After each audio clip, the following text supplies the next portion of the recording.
दीपावली की हार्दिक शुभकामनाएं। प्रकाश का पर्व दीपावली भारतीय संस्कृति की कालातीत निरंतरता का प्रतीक है। 5 दिनों तक चलने वाला यह पर्व सतयुग, त्रेता और द्वापर युग की घटनाओं से प्रेरित है। धनतेरस शरीर माध्यम खलु धर्म साधनम के महात्म्य को चरितार्थ करते हुए दीपावली महोत्सव का आरंभ आयुर्वेद के प्रवर्तक आदि चिकित्सक भगवान धन्वंतरी के प्रादुर्भाव दिवस से होता है।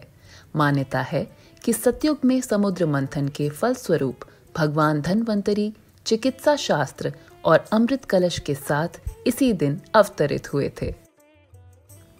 नरक चतुर्दशी छोटी दीपावली द्वापर युग में भगवान श्री कृष्ण और उनकी पत्नी सत्यभामा ने कार्तिक मास के कृष्ण पक्ष की चतुर्दशी तिथि को असुर राज नरकासुर का वध करके पृथ्वी को उसके अत्याचार से मुक्त किया था।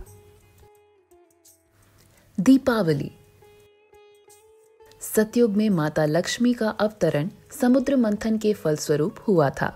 मान्यता है कि माता लक्ष्मी इस दिन अपने मानस पुत्र श्री गणेश के साथ पृथ्वी भ्रमण करती हैं। त्रेता युग में रावण वध के पश्चात प्रभु श्री राम का अयोध्या आगमन इसी दिन कार्तिक अमावस्या को हुआ था। उनके आगमन की प्रसन्नता को अयोध्या वासियों की भांति आज भी लोग दीपमाला करके अभिव्यक्त करते हैं। गोवर्धन पूजा द्वापर युग में इंद्र के अभिमान को चूर करने एवं गोकुल वासियों की वर्षा से रक्षा हेतु भगवान श्री कृष्ण ने गोवर्धन पर्वत को अपनी कनिष्ठा पर उठा लिया था। भगवान की भक्त वत्सलता को स्मरण करते हुए स्वयं को प्रभु को समर्पित करने की प्रेरणा दिवस के रूप में इस दिन को मनाते हैं। भाई दूज कहा जाता है कि मृत्यु के देवता यम की बहन यमी चाहती थी कि उनके भाई उनके घर आएं, परंतु व्यस्तता के कारण यम उनसे मिलने नहीं जा पाते थे। जब यमराज आखिरकार उनसे मिलने गए तो यमी ने उनका बड़ा स्वागत सत्कार किया। उन्होंने भाई के आने की खुशी में मिठाई बांटी और भाई का टीका किया। इस पर यम ने प्रसन्न होकर यमी से वरदान मांगने को कहा।